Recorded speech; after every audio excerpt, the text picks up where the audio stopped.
This time on Poll Hub, a horrific and historic terrorist attack in Israel has sparked what is, so far, a limited but very real war in the Middle East. There are a lot of things to talk about, but we're focusing on what we know best, public opinion, specifically where it was just prior to the attack and where it might end up now.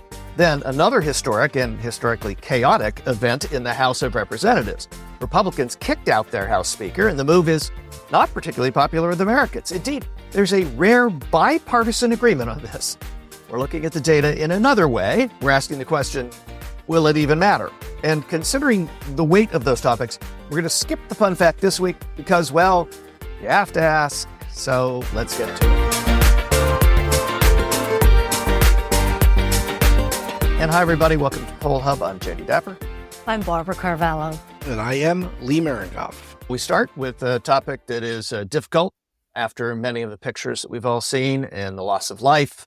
That is, of course, the terrorist attack by Hamas on Israel and the Israeli response. So far, we're recording, just to make it clear, we're recording Wednesday afternoon. And the two topics we're covering on the show are fast changing. So we're going to weigh in at this moment in time. And when you're listening to this, if all of this has changed, that's the explanation for why. There has been a lot of interest in a poll that Gallup did not that long ago. It was in March of 2023. That didn't get a lot of attention at the time, but it showed that there had been a change over a long period of time asking the question about support for Palestine versus support for Israel among the American public, a change in support that had not been seen before. So this is March 2023. More Democrats at that time said they supported Palestine over Israel, 49% to 38%. Republicans stayed fairly steady on the Republican sympathy, on the Israeli sympathy. 67% of Republicans sympathize with Israel. That's been over 50% since 2002.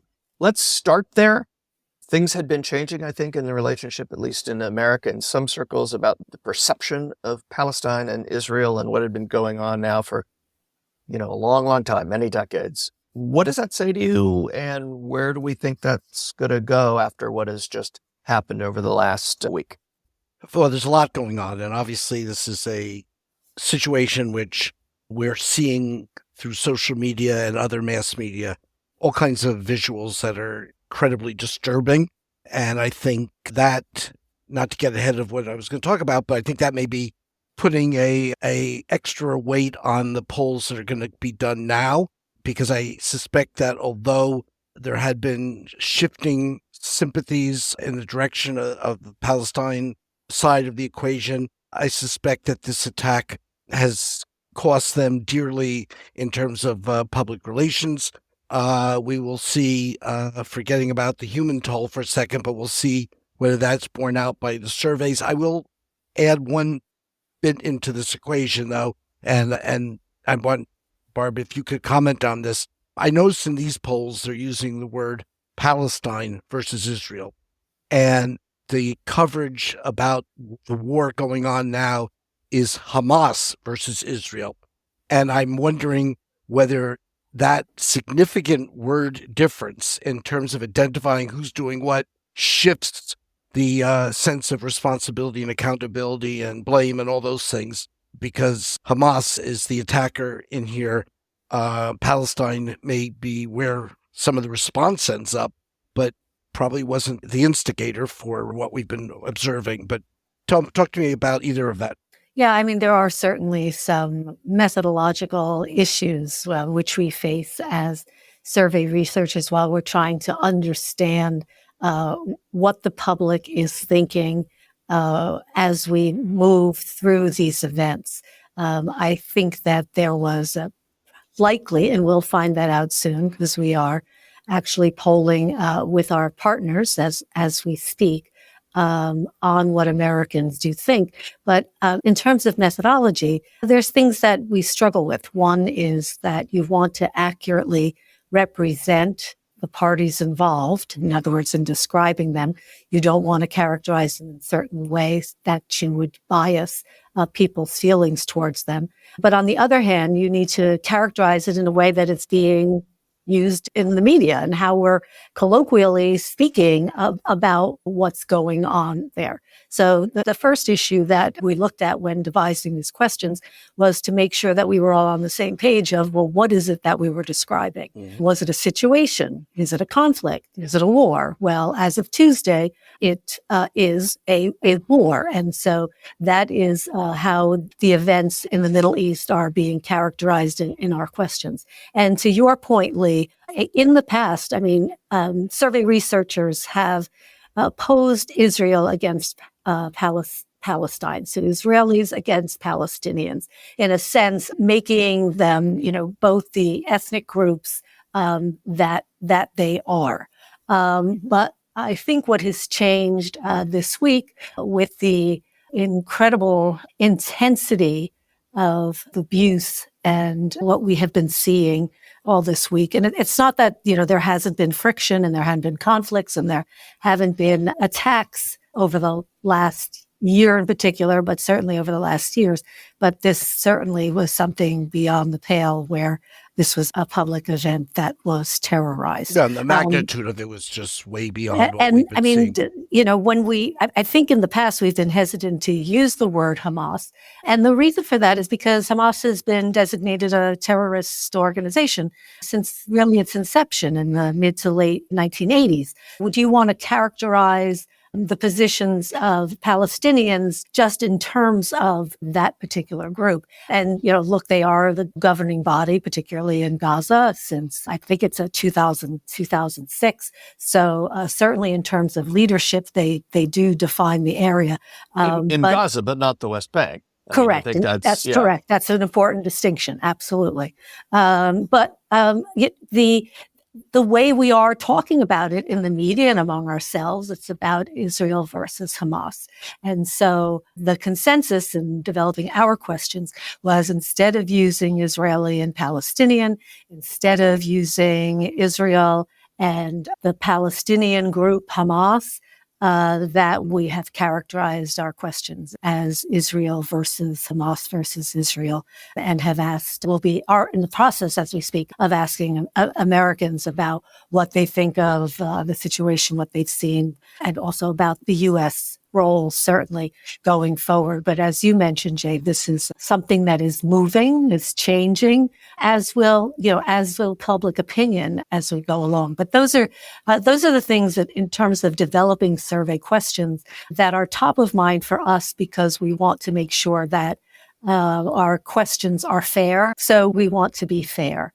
And so that is something to keep in mind also as you are evaluating the questions that are likely to be asked going forward and comparing them to the past. Yeah, Jay, I wanted to ask you a question because, we pass each other, outside our offices a lot, and we sort of exchange comments on whatever the news of the day is. And one of the things you said this morning to me, I sort of had to think about and stop, and how this is a defining moment in some ways for this generation of Americans, because there hasn't been anything quite like this at this magnitude since they've come of age. Could you expound upon that? Because that may be a clue as to why public opinion might be shifting and why this may be in fact different. Yeah, I mean, I was thinking about the students we work with, and I mentioned to them as I was talking to them on Monday about how this is just coming out of the weekend. This is likely to be a much bigger thing than we may think right now. And I mentioned 9/11, and then I realized they weren't born in 9/11. So the last time that there was some shock of this size to a nation, certainly in the West or among our allies, was 9/11. And this, on a scale of the population, is much bigger. And there are a lot of Americans being held right now. There's Americans that were killed, many dual citizens, but they're American. I think we're in a very narrow window here where it has the potential to be a much larger thing, have an effect on the world economy, have spread into a much larger war potentially. I'm not saying these things are going to happen. I just think there's a potential here for something to be so much bigger than what we're talking about now. And these questions that we're talking about, how we ask questions, how we word them, may actually seem quaint in comparison to what may be, Of course. Absolutely. Yeah. One thing I did want to mention was that there's a more recent poll, an AP NORC poll from August 2023, that did ask a question about who do you sympathize with. And it's interesting because the plurality of Americans, the biggest answer, 37%, is Americans don't sympathize with either side of the conflict. And I just want to put that in there because I do think that as we think about where this goes and how this unfolds, that Americans in general don't really care as much about international things as maybe journalists do and some other folks do.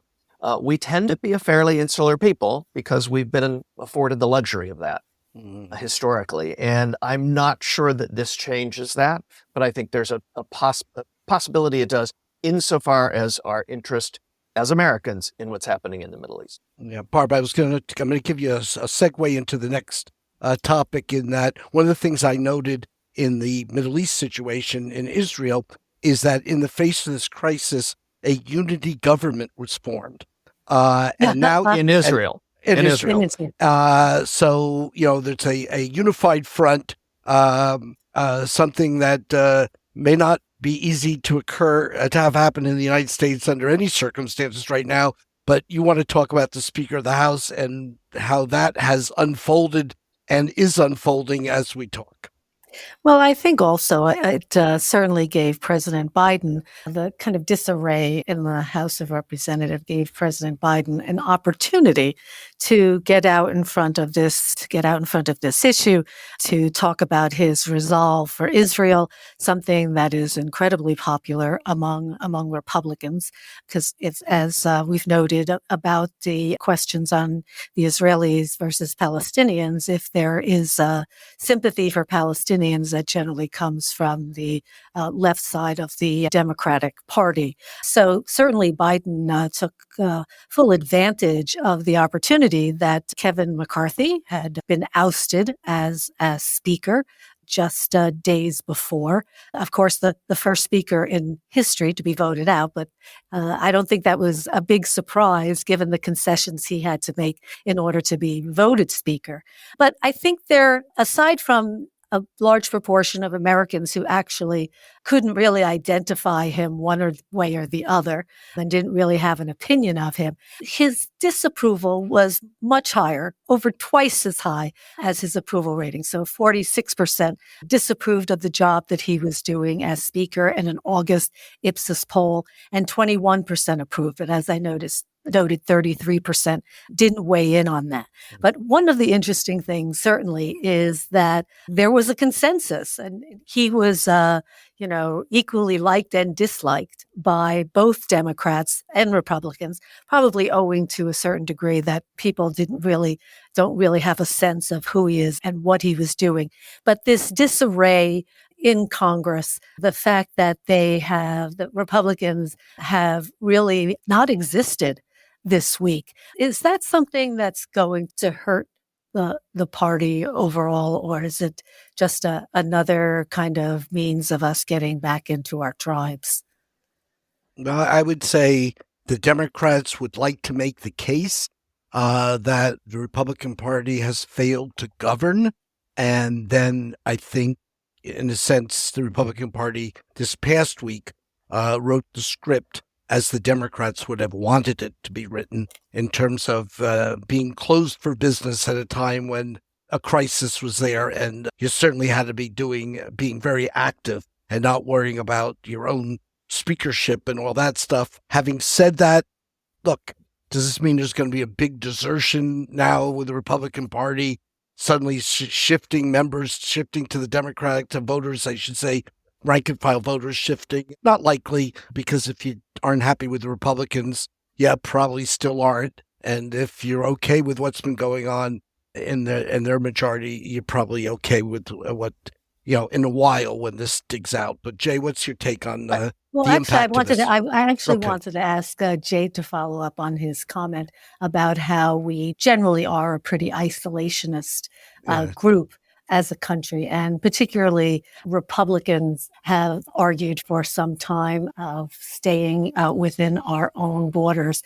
I know Americans in public opinion often don't have much appetite for foreign policy issues, but between the Middle East and Ukraine and, a number of other spots around the world heating up, do you think there's a possibility that changes?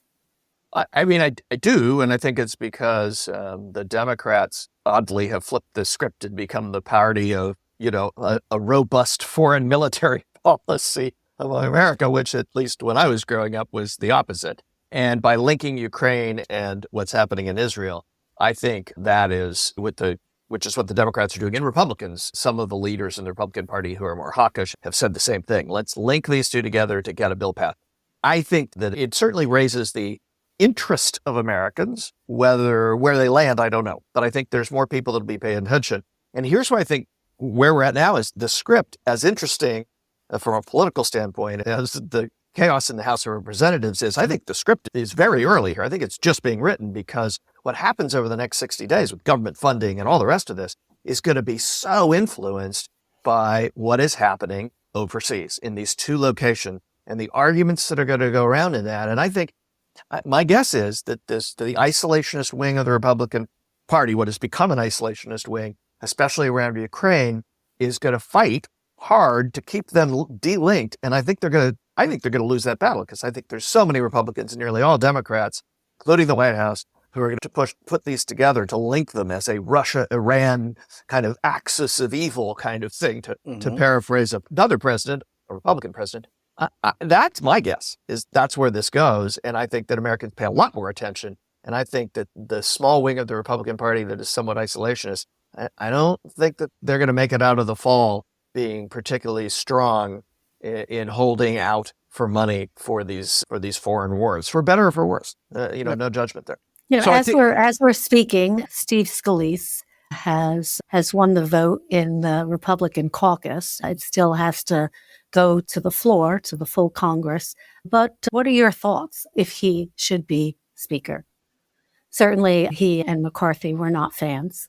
No, and I think it kind of makes sense that he wasn't exactly next in line, but he's really close. And I think that there's, obviously a lot of going on behind the scenes. These were secret votes in the caucus, and the debate was secret between, Jordan's group, Scalise, and even some McCarthy people who were trying to get him back into this. Bottom line, my guess is that Scalise ends up one way or another, carrying the day. And if it doesn't happen, we can just edit this out in our future archives. But I think as Jay and you, but is it going to matter? Yeah, but Lee, is it going to matter? No, it's the House ungovernable. Haven't they proven that? Yeah, and I think as both of you have indicated, this is the next 60 days is going to be so much on their plate, both domestically in terms of continuing resolutions and internationally in terms of all these wars and conflicts, that these folks are all going to have their eyes to this. A year from November, the entire House is up, and there's a group of swing state Republicans or swing district Republicans who are going to be worried about their future and self-preservation.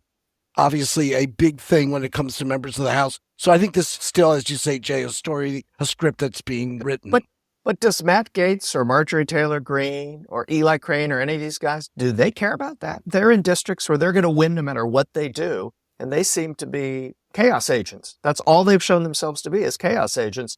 I just don't see how Scalise or Jordan or anybody manages this, gets anything done without the flamethrowers, the bomb throwers, I should say, coming in and blowing things up. But then it could fall back on the Democrats not to look like they've, stood in the way of all. But I mean, do the Democrats really want to side with this extreme half a dozen Republicans and stopping the speaker from becoming the speaker? And my guess is maybe they won't. No. How's that? Yeah. No, I meant after the speaker is elected, though. All of these things.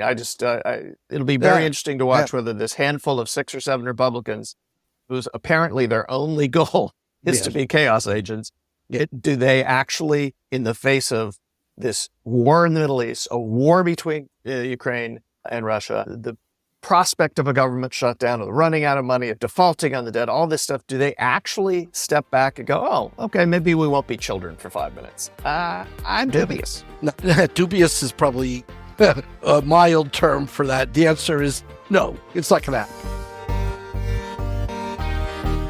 That'll do it for Poll Hub this week. Poll Hub is produced by the Marist Poll at Marist College in Poughkeepsie, New York. Mary Griffith is our executive producer. Casey Schaff is our production supervisor. The Poll Hub team includes Athen Hollis, Hannah Tone, and Rebecca Hendricks.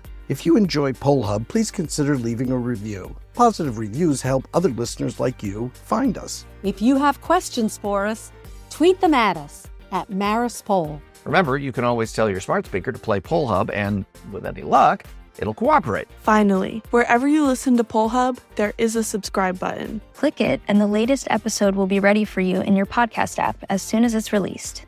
We'll see you next time.